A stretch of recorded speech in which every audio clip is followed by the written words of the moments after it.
And কন্ট্রোলের 5 নম্বর লেকচারে সবাইকে স্বাগতম। আজকে আমরা টাইপস অফ প্রোডাকশনে যাব। Introduction to production planning and control মোটামুটি শেষ করে দিছি। আজ থেকে আমরা টাইপস অফ প্রোডাকশনে যাব। আর টাইপস অফ প্রোডাকশনটা দেখি শেষ করানোর পর আরেকটা পিরিয়ড মানে আপনাদের আরেকটা নিয়ে নিব, সেটা হচ্ছে ওই ওয়ার্ক মেজারমেন্ট টুলস।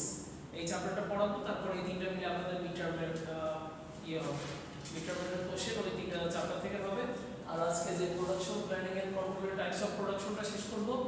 এইটা introduction to production planning and control এবং টাইপস অফ প্রোডাকশন, এই দুটো মিলে আপনাদের একটা কুইজ হবে।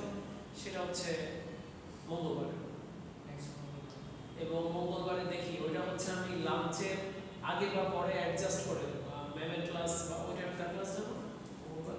না আমি বলবো ল্যাব ক্লাস আছে একটা স্যার, ল্যাব ক্লাসে দেখতে ল্যাব কি হচ্ছে আপনাদের?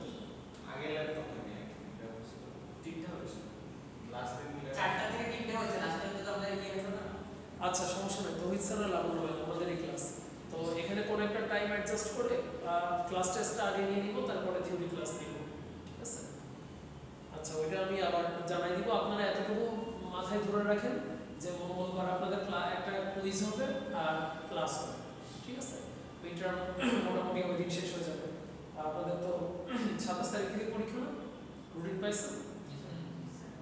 আচ্ছা, তাহলে প্রোডাকশন মূলত এখানে আমরা দেখতেছি 3 প্রকার।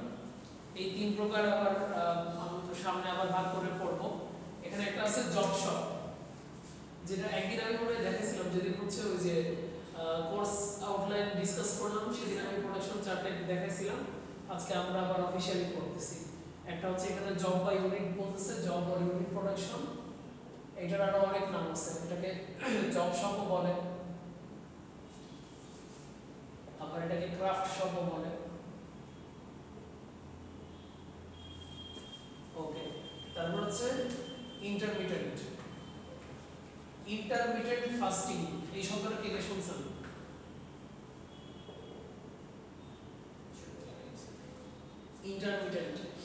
ইন্টারমিটেন্ট মানে হচ্ছে গ্যাপ দিয়ে দিয়ে, মানে যেটা হচ্ছে নট কন্টিনিউয়াস, কন্টিনিউয়াসের অপোজিট নন কন্টিনিউয়াস। ইনকন্টিনিউয়াস মানে কোনো ওয়ার্ড আছে?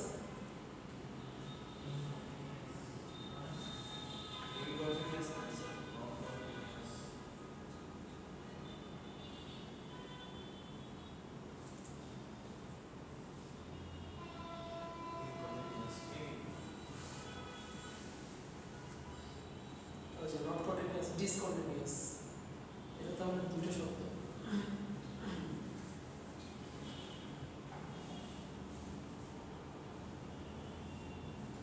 এই যে ইন্টারভ্যাল অর গ্যাপ, যেখানে হচ্ছে মাঝখানে বিরতি থাকে। ইন্টারমিডিয়েট মানে হচ্ছে ডিসকন্টিনিউয়াস।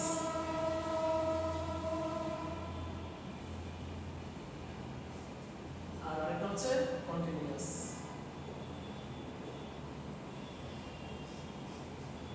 এই ইনকন্টিনিউয়াসের ভিতরে হচ্ছে দুই ভাবে ক্যারেক্টারাইজ করা যায়। একটা হচ্ছে ব্যাচ আর একটা হচ্ছে মাস। মানে মাস হচ্ছে ব্যাচের একটা স্পেশাল রূপ। এখানে বোর্ডে লেখাগুলো থাকুক, আমরা সামনে আরো দেখতে থাকি। তাহলে কন্টিনিউয়াস প্রোডাকশনটা কি? কন্টিনিউয়াস প্রোডাকশনটা হচ্ছে continuous production is a production system that refers to production of standardized product with a standard set of process and operation sequence in anticipation of demand. আর মানে কি এখানে হচ্ছে এমন একটা প্রোডাক্ট তৈরি করার প্রক্রিয়া, স্ট্যান্ডার্ডাইজড প্রোডাক্ট তৈরি করার প্রক্রিয়া, যেখানে একটা অপারেশন সিকোয়েন্স বা প্রসেস চলতে থাকে, এবং কিসের বেসিসে চলতে থাকে? ডিমান্ডের বেসিসে, ইন অ্যান্টিসিপেশন অফ ডিমান্ড। আপনারা ব্যাপারটা মানে সংজ্ঞাটা আরো সহজ করে লিখতে পারেন। এইটা যদি কঠিন লাগে, যে continuous production system is a production system where the process and operation runs continuously and produces product simultaneously. নিজেদের মতো করে বানায় দিতে পারে। It is also known as mass flow production or assembly line production. তো এই আচ্ছা মজার জিনিস, এখানে মাস ফ্লো বলতেছে বা অ্যাসেম্বলি লাইন প্রোডাকশন বলতেছে। This system ensures less work in process, inventory and high product quality, but involves large investment in machinery and equipment. তাহলে এখানে মূলত এই কন্টিনিউয়াসকে মাস বলতেছে, সরি কন্টিনিউয়াস না,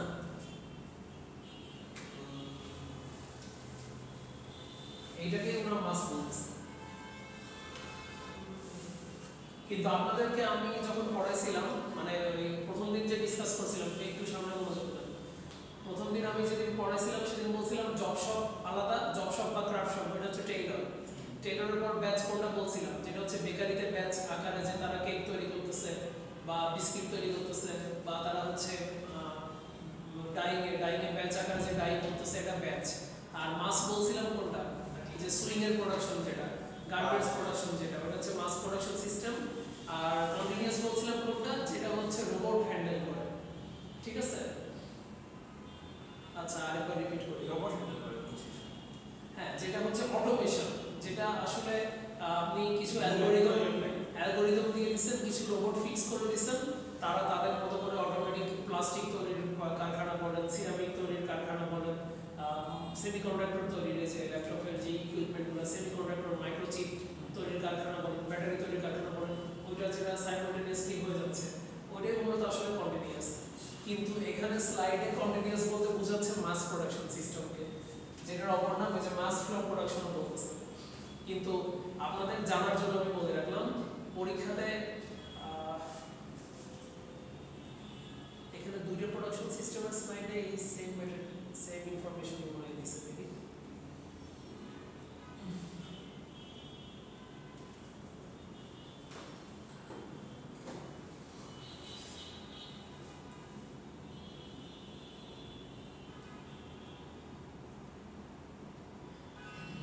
স্যার এগুলো কানেক্ট করেন যেটা থেকে।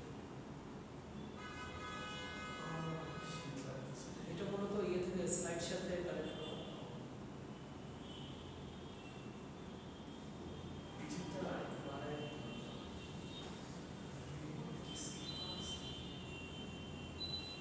মূলত এখানে মাস বা কন্টিনিউয়াসকে যেহেতু একই বলতেছে, আপনারা জানার জন্য বলে রাখতেছি, কন্টিনিউয়াস কিন্তু অটোমেশন যে প্রোডাকশন সিস্টেমগুলো সেগুলোকে মিন করে কন্টিনিউয়াস বলতে, কিন্তু এখানে ওই মাসকে কন্টিনিউয়াস বলা হচ্ছে।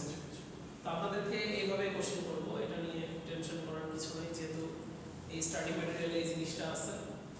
আর আপনারা প্রোডাকশন প্ল্যানিং এন্ড কন্ট্রোল নিয়ে যদি আরো বেশি ডিপ নলেজ নিতে চান, আমরা তো আসলে কোনো স্লাইড থেকে পড়ি নাই, আমরা বই থেকে পড়ছি।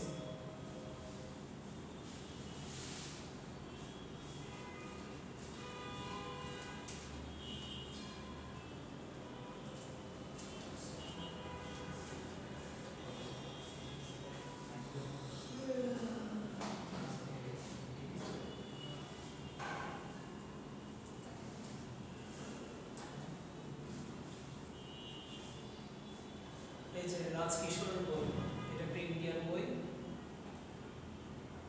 লোকটার নাম শুনছি।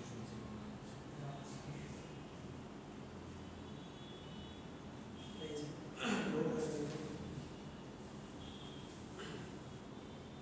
এই বইটার দাম 400 টাকা। এটা হচ্ছে যে উডহেড পাবলিশার, ও মানে কলকাতার রাইটার, ইন্ডিয়ান রাইটার, কিন্তু পাবলিশার হচ্ছে ব্রিটিশ। তো উডহেড পাবলিশারের বই, গার্মেন্ট ম্যানুফ্যাকচারিং টেকনোলজি, এই বইটা নিজেরা রাখতে পারো। আর আমাদেরকে বইয়ের ভিতর কি আছে? ওটার ভিতরে যে বিস্তারিত প্রোডাকশন প্ল্যানিং এন্ড কন্ট্রোল এর বিস্তারিত লেখাপড়া আছে এটার ভিতরে। বইটা এরকম ওটা 600 পেজের উপরে। হ্যাঁ আমার কাছে আছে। এটা কি আপনারা যদি ইয়ে করতে চান যে বইটা দিলে সফট কপি করে নিতে পারবেন, তাহলে আমি বই এনে দিয়ে দিই। আচ্ছা ঠিক আছে, আমার বাসায় আছে, নিয়ে আসতে হবে। যেমন এই যে এগুলা আপনাদেরকে আমি আমার বেসিক, মানে আমার নিজের বেসিক থেকে পড়াচ্ছি একটা জিনিস, আর যে স্লাইড, এটা আমি যে স্লাইডটা কালেক্ট করছি এটাতে দেখতেছি যে কন্টিনিউয়াসকে ওরা বাদে দিয়ে দিচ্ছে, একটু বিব্রতকর ব্যাপার। আচ্ছা, জব বা ইউনিট বাকি তিনটা ঠিকই আছে, ওই কন্টিনিউয়াসকেই ওরা হচ্ছে মাসের সাথে এক অ্যালাইন করে ফেলছে। হ্যাঁ, মাস আর কন্টিনিউয়াসটা এই করে ফেলছে, বাকি দুটো কিন্তু ঠিকই আছে। যে জব শপ, যেটা হচ্ছে Taylor, job shop, craft shop বা ইউনিট প্রোডাকশন সিস্টেম যাই বলে। আর ইন্টারমিডিয়েট বা ডিসকন্টিনিউয়াস, যেটা হচ্ছে কন্টিনিউয়াস না। আর মাসকে এটা এক অর্থে কন্টিনিউয়াস, কারণ যখন সুইং লাইনে প্রোডাকশনটা শুরু হয় সকাল 8টা বাজে, সামনে হ্যাঁ ও তো ওর প্রোডাকশনটা করেই যাচ্ছে, ও রোবটের মতোই কাজ করতেছে, কিন্তু আমাকে যখন স্টাইল চেঞ্জ হয় বা অন্য কোনো কিছু চেঞ্জ হয় আমার পুরো লেআউট চেঞ্জ করা লাগে, প্রোডাকশন লেআউট। যে এতদিন এখানে এতদিন এখানে হচ্ছে আলামিনের যে টি শার্টটা সেই টি শার্টটা সেলাই হচ্ছিল, এখন আলামিনের টি শার্টের সেলাই প্রোডাকশন শেষ, এবার অর্ডার আসছে জাকারিয়ার টি শার্ট, ওইটার আর এটার অপারেশনের পার্থক্য নেই, শুধু কাপড়ের পার্থক্য, সুইং থ্রেডের পার্থক্য, তো প্রোডাকশনটা সেম প্রোডাকশন চলতেই আছে। এবার জাকারিয়ার যে টি শার্টের অর্ডারটা আসলো ওটাও শেষ, এবার আসছে রোহানের পোলো শার্টের অর্ডার। এবার রোহানের পোলো শার্টের অর্ডার যখন আসবে ওই টাইমে তো আমাকে সব কিছু চেঞ্জ করা লাগবে, কারণ রোহানের যে পোলো শার্ট এইটার যে অপারেশন সিকোয়েন্স, এই অপারেশন সিকোয়েন্স কিন্তু জাকারিয়ারটার সাথে ম্যাচ করবে না, মানে ম্যাচ করবে না বলতে কি এখানে এক্সট্রা কিছু অপারেশন আছে, এক্সট্রা কিছু কাপড়, হ্যাঁ ওর ওখানে ফ্রন্ট প্লাকেট আছে, ফ্রন্ট প্লাকেটে আলাদা অপারেশন আছে, ওর আলাদা কলার আছে, আর আপনাদের ছিল হচ্ছে স্লিভ রিং, সরি কলার রিং, আর ওর হচ্ছে আলাদা মানে ফুলি ফর্ম কলার, তো অবশ্যই ওখানে তখন আমার মেশিন লেআউটটা চেঞ্জ করা লাগবে। তো সেই জন্য এই মাস প্রোডাকশন সিস্টেমটাও কন্টিনিউয়াস হইতে পারে না, কারণ মাস প্রোডাকশনটাও আমার কি বন্ধ করা লাগতেছে মাঝে মাঝে, আর কন্টিনিউয়াসটা এমন একটা জিনিস ওটা বন্ধ হবে না, ওটা চলতেই থাকবে। আচ্ছা, job or unit production, it involves production as per customer's specification. Each batch or order consists of a small lot of identical product and is different from other batches. তার মানে কি যে ইফতি নিজের জন্য যে পাঞ্জাবিটা সেলাই করে নিবে, বানায় নিবে, এমব্রয়ডারি করা ডিজাইন সহ, আলামিনের জন্য সেটা থাকবে না, আলামিন নিজের জন্য আবার আলামিনের চয়েস আর ইফতির চয়েস কি এক, এবার কাস্টমাইজ করো। হ্যাঁ এক একজনের কাজ মানে নিজেদের এক একজনের, আপনাদের প্রেজেন্টেশন দেখলেই তো বোঝা যায়, যদিও আপনারা প্রেজেন্টেশন অনেকে টেমপ্লেট কপি করেন একজনের, কিন্তু সচরাচর একজনের থেকে আরেকজনের কিন্তু বৈচিত্র্য থাকে। এই জব শপের যে প্রোডাক্টগুলো হবে এগুলো কিন্তু একটা থেকে একটা ডিফারেন্ট হবে। আশা করি এই কনসেপ্টটা মোটামুটি ক্লিয়ার, তাই না? তাইলে আপনাদের সাথে আপনাদের প্র্যাকটিক্যালি পড়াই যারা ক্লাসটা আজকে ক্লাসে উপস্থিত আছে, আপনারা চিন্তা করেন যে জব শপে প্রোডাকশন বেশি হবে না কম হবে? কম হবে। প্রোডাক্টের কোয়ালিটি কেমন হবে? ভালো হবে? ভালো হবে। এবং প্রোডাক্টের ডাইভার্সিফিকেশন বেশি করা যাবে না কম করা যাবে? ডাইভার্স, বৈচিত্র্য, প্রোডাক্টের বেশি। আচ্ছা, প্রোডাকশন কস্ট বেশি কারণ অনেক ডাইভার্সিটি হবে, তো সেগুলোতে তো অনেক কিছু বৈচিত্র্য করা লাগবে বেশি। আচ্ছা, প্রোডাকশন কস্টটা আমি আগে বলে বলছি। প্রোডাকশন কোয়ান্টিটি বেশি হবে না কম হবে? কোয়ান্টিটি কম হলে কস্ট বেশি, আর কোয়ান্টিটি কম কস্ট বেশি। আচ্ছা, প্রোডাকশন টাইম বেশি পার প্রোডাক্ট হিসাব করলে বেশি। তাহলে পয়েন্টগুলো লিখি। এই কনসেপ্ট ক্লিয়ার হয়ে গেলে আর কোনো স্লাইড দেখা লাগবে না, কোনো শীট দেখা লাগবে না, কিছু লাগবে না। ইয়েস, একটা হচ্ছে প্রোডাক্ট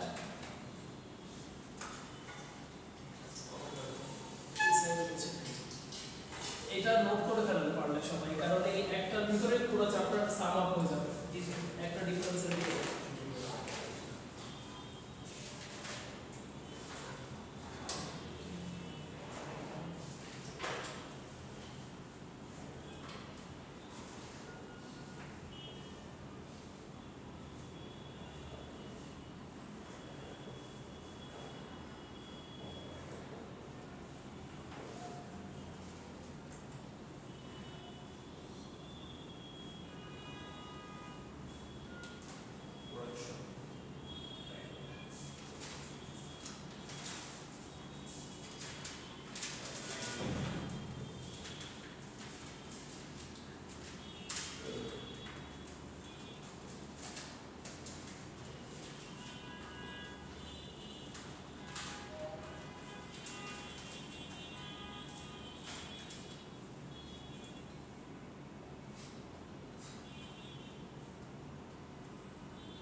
ফ্লেক্সিবিলিটি বলতে ভিতরে মানে ওই প্রোডাকশন সিস্টেমটা কতটুকু ফ্লেক্সিবল।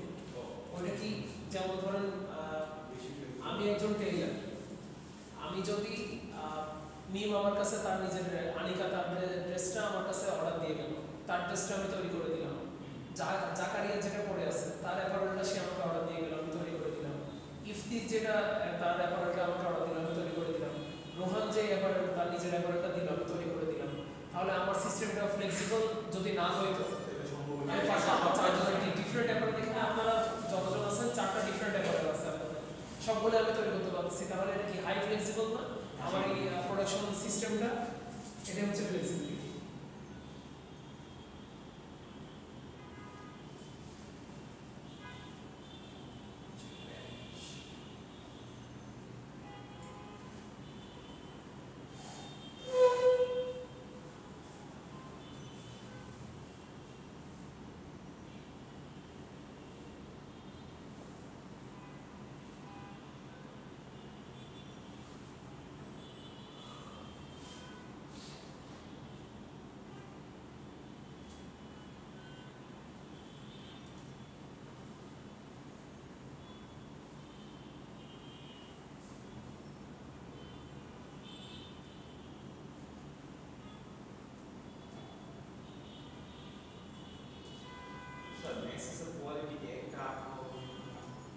আমি বুঝাচ্ছি, এখানে যা লিখতেছি সবই আমরা ডিসকাস করব, জাস্ট সংকেত দিয়ে লিখতেছি যাতে আপনারা সহজে বুঝতে পারেন।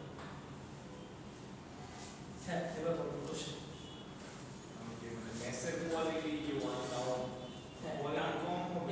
কম হবে বলতে ব্যাচের চেয়ে কম হবে, বা কোয়ালিটির যে কোয়ালিটির ভ্যারাইটি, যেটা কোয়ালিটির ভ্যারাইটি মানে কি, আমার এখানে 10টা প্রোডাক্ট প্রডিউস করলাম, প্রথম প্রোডাক্ট থেকে দ্বিতীয় প্রোডাক্টের কোয়ালিটি ভ্যারি করবে বেশি, এই চান্সটা থাকবে যে একটা আইটেম সে যত্ন করে বানাইলো, বাকিটা সে আরেকটা যত্ন করে বানাইলো, আরেকটা কোয়ালিটি ফলো করবে, ওখানে মানে ভ্যারিয়েশন সৃষ্টি হবে বেশি। আচ্ছা, এবার সিরিয়ালে বলি, জব শপ বা ইউনিট শপের গুলো সব বলছি, প্রোডাক্ট ডাইভার্সিটি বেশি থাকবে। একজন টেইলার সে জেন্টস আইটেম লেডিস আইটেম দুটোই তৈরি করতে পারে, তাহলে তার ডাইভার্সিটি অনেক বেশি। কোয়ান্টিটি স্বাভাবিকভাবেই সে যখন একটা জিনিস আপনাদের থেকে একটা শার্ট বা একটা প্যান্টের অর্ডার নেয়, সে এক সপ্তাহ মিনিমাম এক সপ্তাহ পিছনে টাইম নেয়, তারপর আপনি ইমার্জেন্সি করলে তাও অন্তত 3 দিন 2 দিন নেই, তাই না? কারণ কস্ট বেড়ে যাচ্ছে। হ্যাঁ হ্যাঁ, প্রোডাকশন কস্ট তখন অনেক, প্রোডাকশন কস্ট এমনিতে বাড়তি, তখন আরও বেড়ে যায়। আচ্ছা, আর প্রোডাকশন কোয়ালিটি, তারপর প্রোডাক্টের কোয়ালিটি খারাপ হলে তো আপনি একটা প্রোডাক্ট তো নেবেন না। প্রোডাক্ট কোয়ালিটি আপনার যদি একটু 19-20 হয়, ওটা আবার সামনে দাঁড়ায় ঠিক করে নেন বা আবার ফেরত দেন। আর প্রোডাকশন টাইম, এই যে টাইমের কথা তো টাইম আর কস্ট রিলেটেড বললাম। আর ফ্লেক্সিবিলিটি, সে এত ডাইভার্স কাজ করতেছে, অবশ্যই তার সিস্টেমটা ফ্লেক্সিবল। মানে ফ্লেক্সিবিলিটির সাথে ডাইভার্সিটির সম্পর্ক, যার ডাইভার্সিটি বেশি তার ফ্লেক্সিবিলিটি বেশি প্রোডাকশন। এবার ব্যাচে আসি, তাইলে ব্যাচে কি হচ্ছে, ব্যাচে প্রোডাক্ট ডাইভার্সিটি কেমন হয়? ব্যাচে প্রোডাক্ট ডাইভার্সিটিটা ব্যাচ ওয়াইজ হয়। যেমন আমাদের 11 ব্যাচ থেকে 12 ব্যাচের যে পার্থক্য, মানে 12 ব্যাচের নিজেদের ভিতরে বৈশিষ্ট্যটা এক, 12 ব্যাচের নিজেরা একই রকম ভাবে চলাফেরা করে, 11 ব্যাচের নিজেদের ভিতরে তাদের চলাফেরাটা একই রকম, 13 ব্যাচের নিজেদের চলাফেরাটা একই রকম। এটা ব্যাচ স্টাইলে হচ্ছে, মানে এখানে আপনি ডাইভার্সিফিকেশন আনলে ওটা ব্যাচ ওয়াইজ আনতে হবে। কথাটা বোঝা গেছে? যেমন ইউনিভার্সিটি অফ স্কলার্স থেকে আপনারা ব্যাক পান নাই, যেমন 16 ব্যাচেরই বলি, 16 ব্যাচের প্রথমে যে ব্যাগটা ছিল সেই ব্যাগটাতে হচ্ছে স্ক্রিন প্রিন্ট করা ছিল, তারপর সেই ব্যাগটা যখন শেষ হয়ে গেল 16 ব্যাচে অন্য ব্যাগ দেওয়া হয়েছে সিমিলার ডিজাইনে, কিন্তু ওখানে স্ক্রিন প্রিন্ট না, ওটাতে এমব্রয়ডারি করা। তো একটা দুটো ব্যাগ তো না, মানে একদম গ্রুপ ধরে ধরে জিনিসটা চেঞ্জ হচ্ছে। তাহলে ডাইভার্সিটির ব্যাপারটা বুঝতে পারছেন? এক পিস 2 পিস চেঞ্জ হচ্ছে না, চেঞ্জ হলে ব্যাচ ধরে চেঞ্জ হচ্ছে। তাহলে ডাইভার্সিফিকেশনের অপশনটা বা প্রবাবিলিটি, অপরচুনিটিটা জব শপের চেয়ে কম, কিন্তু মেসেজটা বেশি। আবার ম্যাথের চেয়ে বেশি। ম্যাথে তো সব টেক্সটাইল স্টুডেন্টরা, এখানে সব টেক্সটাইল স্টুডেন্টদেরকে একসাথে করা হচ্ছে, যাই করা হচ্ছে, তাই না? ওখানে কেউ বেশি কেউ কম না। আপনাদের যে ইফতার পার্টিটা হয়েছে, ইফতার পার্টিতে সবার ইফতারের কোয়ালিটি একই ছিল না? জি স্যার। হ্যাঁ, তো তাহলে ওখানে ডাইভার্সিফিকেশন করার চান্স নাই। একজন হচ্ছে চিকেন পছন্দ করে না, ফার্মের মুরগি খায় না, তো তাকে ফার্মের মুরগি খাইতে হয়েছে। আবার যদি আমরা মাটন করতাম, একজনের মাটনের প্রবলেম, এটা আমরা কনসিডার করা যেত না, সবার জন্য একই জিনিস আসতেছে। এবার কোয়ান্টিটি, জব শপের কোয়ান্টিটি কম, কিন্তু ব্যাচে আমি একই জিনিস ব্যাচ ওয়াইজ করতেছি। চুলা না, ওভেনে আমি কেক বানাতে দিব বা বিস্কিট বানাতে, কুকিজ বানাতে দিব, আমি তো একটা ট্রেতে যতগুলো কুকিজ দেওয়া পসিবল আমি দিচ্ছি না। বা কড়াইয়ে আমি মাছ ভাজতেছি, আমার হচ্ছে কড়াইয়ে যতগুলো মাছ আটতেছে আমি 20 পিস মাছ নিয়ে আসছি। হ্যাঁ, একটা কড়াইয়ে বা সিঙ্গারা সমুচা যাই বলেন, আমার হচ্ছে সিঙ্গারা, কাঁচা সিঙ্গারা বানানো আছে 30টা, কড়াইয়ে একবার দেওয়া যাচ্ছে 15টা, তো আমি তো 15টাই দিয়ে দিচ্ছি, তাই না? তো তাহলে এখানে ওই কোয়ান্টিটি, ওইরকম কোয়ান্টিটিটা জব শপের চাইতে বেশি, অবশ্যই বেশি। কোয়ালিটি, এবার কোয়ালিটি হচ্ছে যা হবে কোয়ালিটির ভ্যারিয়েশন। কোয়ালিটি বলতে যে কোয়ালিটির যে ভ্যারিয়েশনটা, ওখানে 15টা সিঙ্গারাতে যদি লবণ বা ওই মানে ওই রেসিপিতে আমি যদি লবণ বেশি দিয়ে ফেলি, 15টা সিঙ্গারাতেই লবণ বেশি হবে না? তো এখানে তাহলে এই যে ইন্ডিভিজুয়াল, ধরেন আমি নিজেই টেইলার, আমি হচ্ছে ইফতির জামাটা বানানোর সময় বা আমি নিজেই রাঁধুনি, আমি হচ্ছে একটা একটা করে আমাকে অর্ডার দিচ্ছেন যে ইফতি আমাকে অর্ডার দিচ্ছে, মানে আমি একজন শেফ, ইফতি আমাকে অর্ডার দিচ্ছে হচ্ছে কি বলবো, 20টা। এটা কি রান্না দিয়ে ভালো এক্সাম্পল দেওয়া যায়? রান্না দিয়ে না দিয়ে আমি টেইলার দিয়ে দিই এক্সাম্পলটা, যে আমি একজন টেইলার, ইফতি আমাকে মানে নতুন নতুন কাজ করতেছি, বেশি দিন হচ্ছে শিখি নাই, ইফতি আমাকে একটা শার্ট বানাতে দিচ্ছে, আমি টাইট করে দিচ্ছি একটু। নেক্সট টাইম ইফতি আমার সাথে অনেক রাগারাগি করলো যে আমি লুজ বানাইলে এটা টাইট করা যায়, তো আমি তো টাইট বানাই ফেলছেন, এখন আমি কি করবো? লুজ কর, এটাই তো লজিক, তাই না? একটু লুজ করলে এক্সট্রা কাপড় রাখলে টাইট করা যায়, পরে টাইট করে ফেললে পরে কি লুজ করা যায়? করা যায় না। তো নেক্সট টাইম যখন আমার কাছে আরো দিন আসবে, তখন আমি এটা মাথায় রাখবো। তো তাহলে কি একজনের কাছ থেকে যে প্রবলেমটা হয়েছে আমার, সেটা পরের জনের ক্ষেত্রে কি আমি সলভ করতে পারতেছি, তাই না?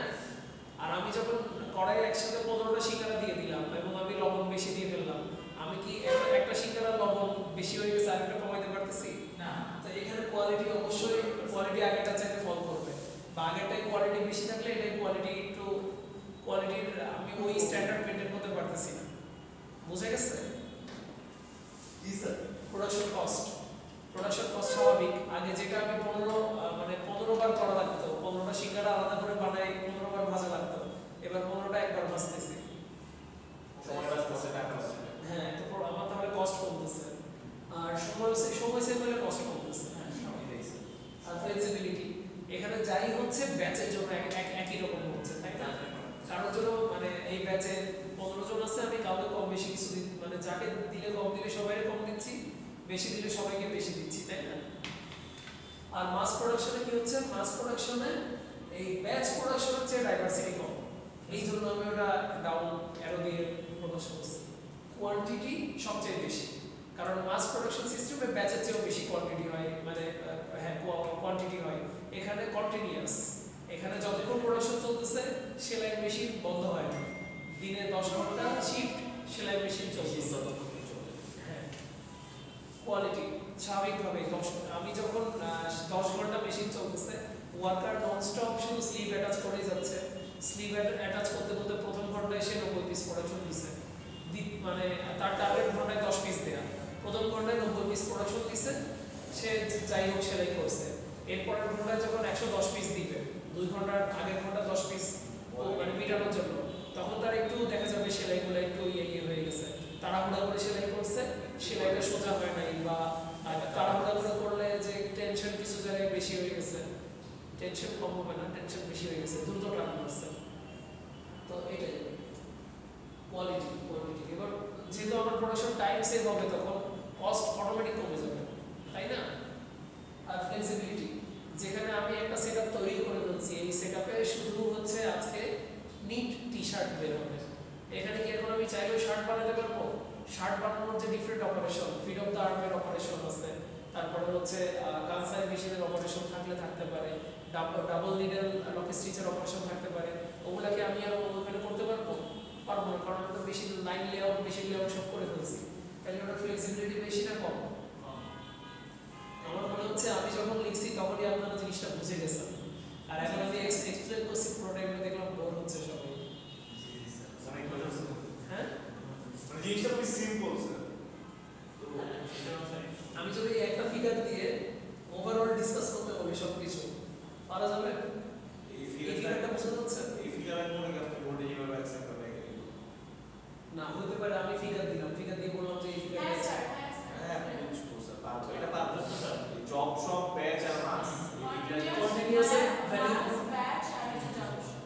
এই যে আপনারা যদি y অক্ষ দেখেন প্রোডাকশন বা অপারেশন ভলিউম ভলিউম মানে কি কোয়ান্টিটি পরিমাণ সবচেয়ে বেশি হচ্ছে কোনটাতে ম্যাথ কন্টিনিউয়াস তারপর মাস তারপরে ব্যাচ আর আউটপুট বা প্রোডাক্ট ভ্যারাইটি এই যে ভ্যারাইটি সবচেয়ে বেশি হচ্ছে কোনটাতে সবচেয়ে কম ভ্যারাইটি হচ্ছে কোনটাতে কন্টিনিউয়াস এবার হচ্ছে প্রোডাকশন বা অপারেশন ক্যাপাসিটি মানে কি ক্যাপাসিটি মানে প্রোডাকশন করার সামর্থ্য সবচেয়ে বেশি প্রোডাকশন করতে পারে কে এটা বুঝতেছেন তো হ্যাঁ আর জব শপ যে একটা টেইলার সে কি একদিনে 100 টাকা আর ফ্লেক্সিবিলিটিটা হবে যে জব শপ হ্যাঁ কারণ সে ডাইভার্স তার ডাইভার্সিটি বেশি তার ফ্লেক্সিবিলিটি বেশি তাহলে ফিগারটা বুঝে গেছেন জি স্যার আপনারা তো অনেক বেটার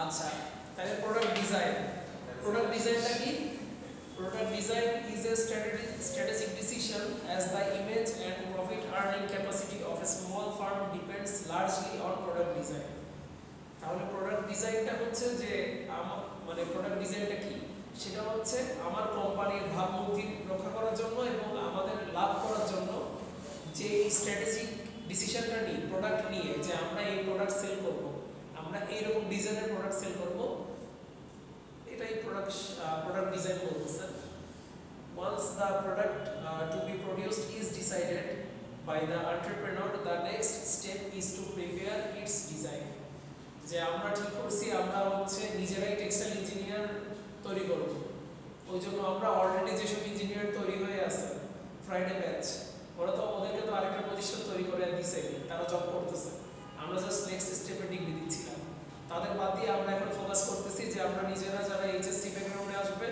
তাদেরকে আমরা নিজেরা জিরো থেকে ইঞ্জিনিয়ার করে মানে তৈরি করব তো এটা একটা এন্টারপ্রেনিউরিয়াল ভার্সিটির তরফ থেকে ডিসিশন নিতে পারে যে আমরা ফার্স্ট জেনারেশন ইঞ্জিনিয়ার তৈরি করব সেকেন্ড জেনারেশন ইঞ্জিনিয়ার না যারা হচ্ছে অলরেডি এক জায়গা থেকে হয়ে আসছে তাদেরকে নতুন করে শেখানোর আর কিছু নেই বেশি কিছু নেই product design consists of form and function The form designing includes decision regarding to its shape, size, color, and appearance of the product.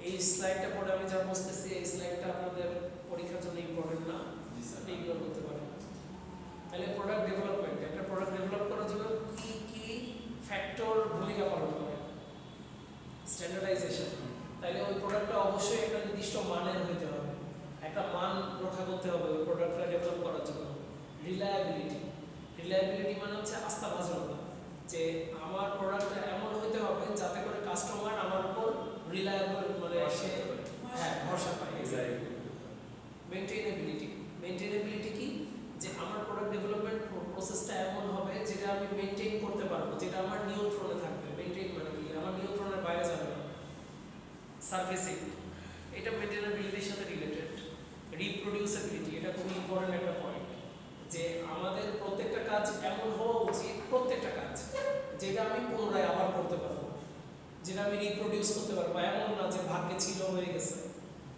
যে আন্দাজে লাথি মারছি ফুটবলে গোল হয়ে গেছে তার মানে কিন্তু আমি এখন ফুটবলার হিসেবে স্কিল ডেভেলপ করতে পারি না তো রিপ্রোডিউসিবিলিটি হচ্ছে একটা কাজ শেষ থেকে শুরু পর্যন্ত একটা কাজ সম্পর্কে ক্লিয়ার কনসেপ্ট রাখা যাতে এই কাজটা আমি এখানে বসে করতে পারতেছি এই কাজটা যদি আমি অন্য আরেকটা চেয়ারে বসে থাকি সেখানেও যদি আমি এই কাজটা করতে পারি সেটা হচ্ছে রিপ্রোডিউসিবিলিটি এটা একটা বড় ফ্যাক্টর সাস্টেইনেবিলিটি এটা রিপ্রোডিউসিবিলিটির মতোই ইম্পর্টেন্ট একটা ফ্যাক্টর সাস্টেইনেবিলিটি তো মোটামুটি বুঝে নেই সাস্টেইনেবিলিটি মানে হচ্ছে ভারসাম্য বজায় রাখার মানে সাস্টেইনেবল হওয়া আর কি সাস্টেইনেবলের বাংলা কি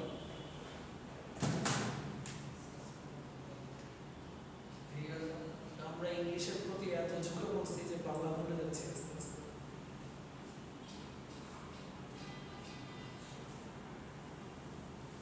টেকসই সম্ভবত সাস্টেইনেবিলিটি বলতেছে অর্থ বলতেছে ধারণ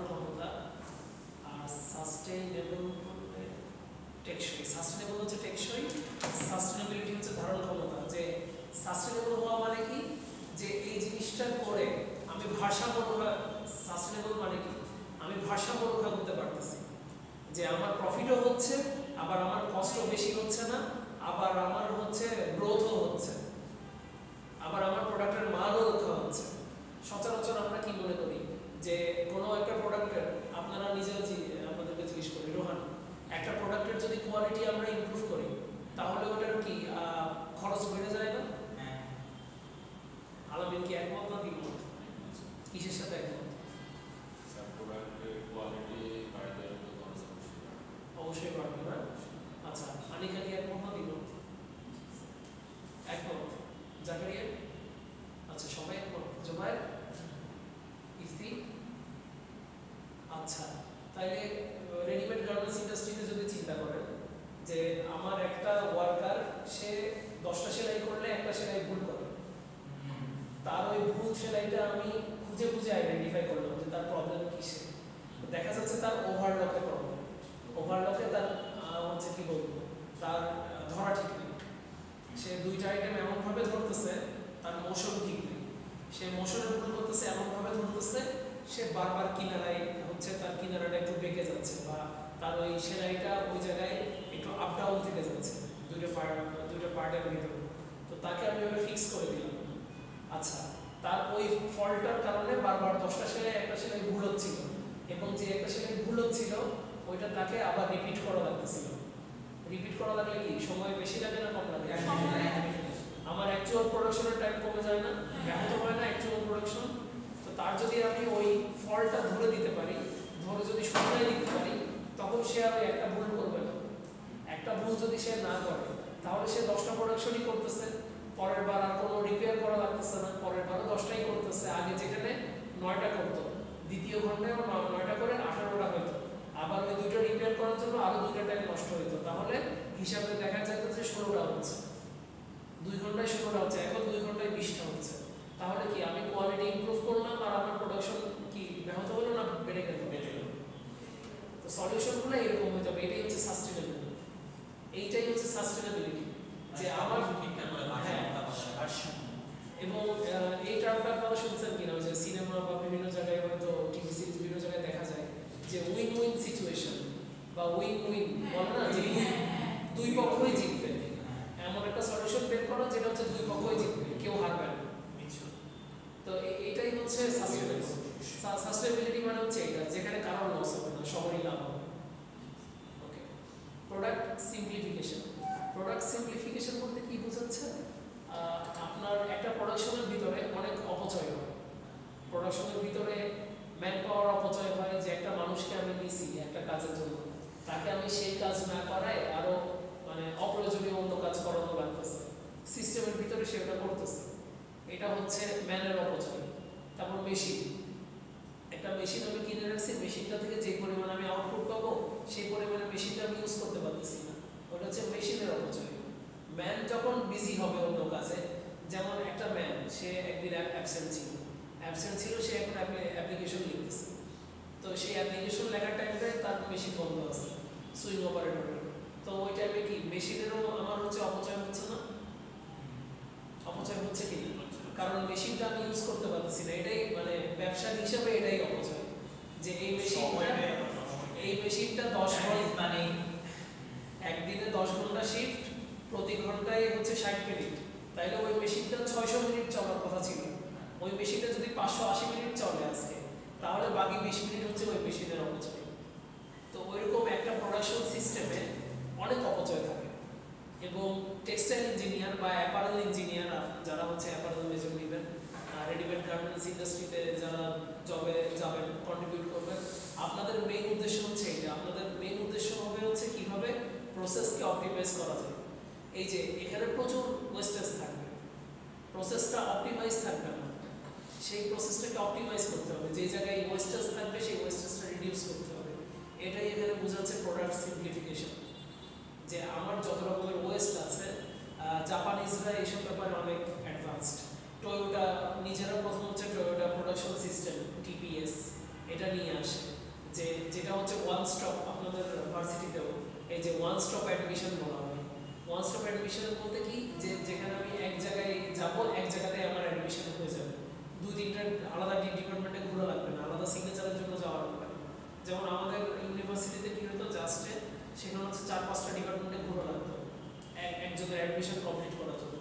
আপনাদের এখানে কিন্তু ওই যে থার্ড ফ্লোরে ওয়ান স্টপ সলিউশন আছে, যেখানে এক জায়গাতেই আপনি ওই 2-3টা ডিফারেন্ট অফিস আছে, অ্যাকাউন্টসে টাকা জমা দিবেন, অ্যাডমিশনে গিয়ে ইনফরমেশন দিবেন, ফর্ম ফিল আপ করে ওটা জমা দিয়ে দিবেন। তো এটা হচ্ছে একটা সিম্পলিফাইড প্রোডাকশন সিস্টেম। টয়োটা হচ্ছে প্রথম এটা আনছিল যে ওয়ান স্টপ সলিউশন বা ওয়ান স্টপ প্রোডাকশন। যে ওরা দেখলো কি একটা গাড়িকে আমরা যখন তৈরি করব, গাড়িটা যখন ম্যানুফ্যাকচার করব, তখন বারবার বিভিন্ন পার্টস পাতি বিভিন্ন স্টেশনে রাখা আছে, গাড়িটাকে ওই পার্টস পাতির স্টেশনে বারবার নিয়ে যাওয়া হচ্ছে।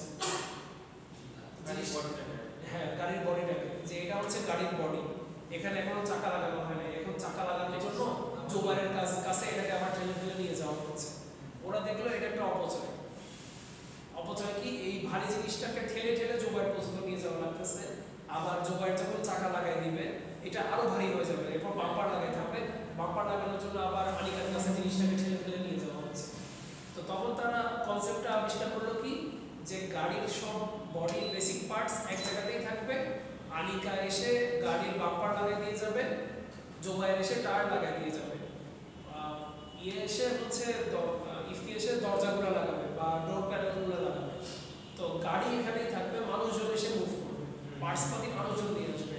তো এটা হচ্ছে টয়োটা প্রোডাকশন সিস্টেম। এছাড়াও একটা নর্মাল প্রোডাকশনে 7 রকমের ওয়েস্টেজ থাকে, যে ওখানে এক্সেস মোশন থাকে, এক্সেস ইনভেন্টরি থাকে, এক্সেস তারপরে কি এক্সেস হচ্ছে ইন প্রসেস ইনপুট, যেটা ইন প্রসেস ইনভেন্টরি ওগুলো থাকে। তারপরে হচ্ছে এক্সেস ট্রান্সপোর্টেশন হয়। তারপরে ওয়েস্ট জাপানিজরা আরও নাম দিচ্ছে মুড়ি, 3 রকম ওয়েস্টেজ।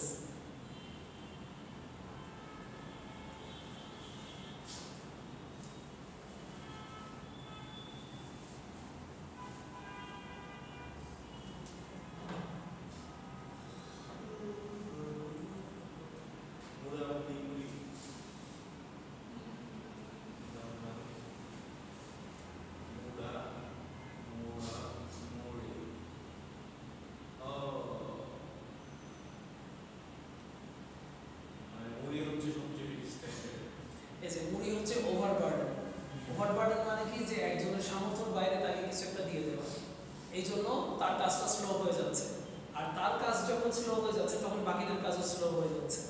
তারপরে মুড়া কি unevenness in customer demand, process time or other variation. আর মুদাটা কি, মুদাটা হচ্ছে uselessness in process machinery and people.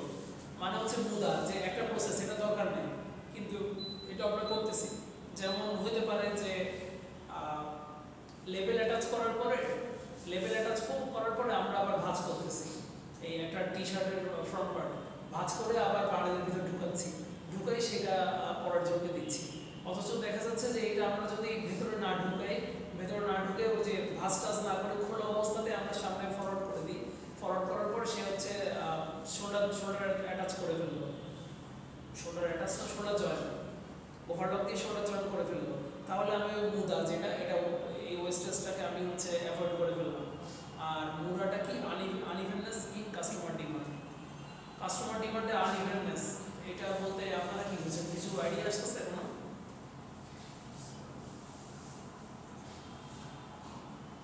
হয়তো কাস্টমারের অনেক সময় এমন কিছু হয় যে কাস্টমারের নিজের ডিমান্ডগুলো ইনকমপ্লিট থাকে, আনস্পেসিফাইড থাকে।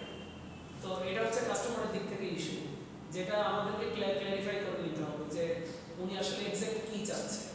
সে বললো যে আমাকে কালো রঙের টি শার্ট তৈরি করে দেবেন স্যাম্পল। এখন কালোর ভেতরেও তো পার্থক্য আছে, একটা হচ্ছে চারকোল কালো না বলে যদি নীল বলি, নীলের ভিতরে অনেক পার্থক্য আছে, রয়্যাল ব্লু আছে, আবার হচ্ছে নেভি ব্লু আছে, আবার এমনি ব্লু আছে, স্কাই ব্লু আছে। তো আমাকে কালারটা স্পেসিফাই করে বলতে হবে, না হয় আমি যদি রয়্যাল ব্লু বানিয়ে নিয়ে যাই সে বলবে এটা তো ডিপ হয়ে গেছে, আমার তো আরেকটু মানে হালকা কালার লাগতো। তো এটা হচ্ছে কাস্টমারের দিক থেকে কাস্টমারের ডিমান্ডের আনইভেননেস। আর মুড়ি হচ্ছে ওভারবার্ডেন, যে একজনকে আমি যদি বেশি প্রেশার দিয়ে দিই। আর যেমন ধরেন এখানে আলামিন আছে, আলামিন এখানে একা বসে আছে, এখানে আপনারা 3 জন বসে আছেন, এখানে 2 জন বসে আছেন। এবার আমি বললাম আমি আপনাদেরকে 100টা পৃষ্ঠা দিলাম, 100টা পৃষ্ঠা দিয়ে বললাম সবগুলো এখন ছিঁড়ে 8 টুকরা করবেন। তো সবার আগে কারা কাজ শেষ করবে? আপনারা, তারপর সেলিমে কাজ করা শেষ করবে আপনারা, আর আলামিনের ওখানে কাজটা জমে যাবে, বটল নেক হয়ে যাবে। তো তাই হোক,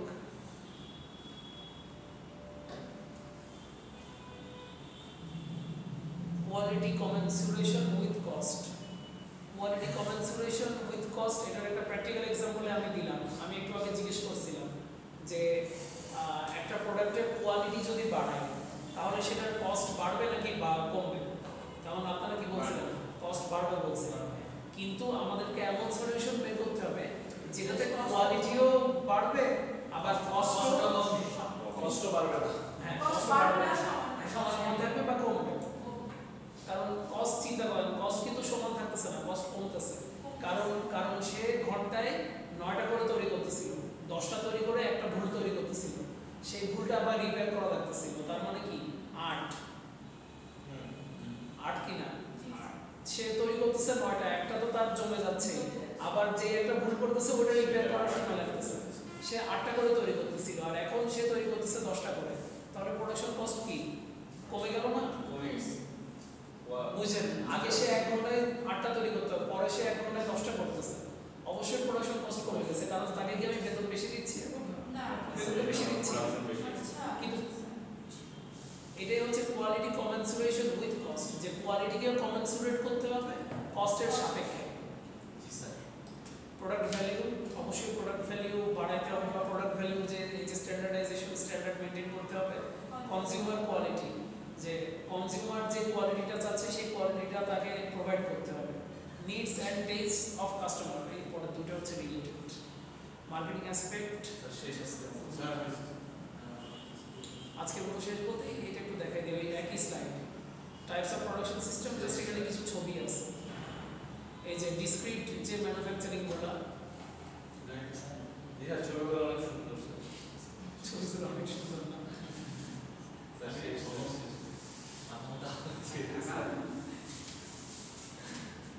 তাহলে ব্যাচ প্রোডাকশন সিস্টেম মানে ওই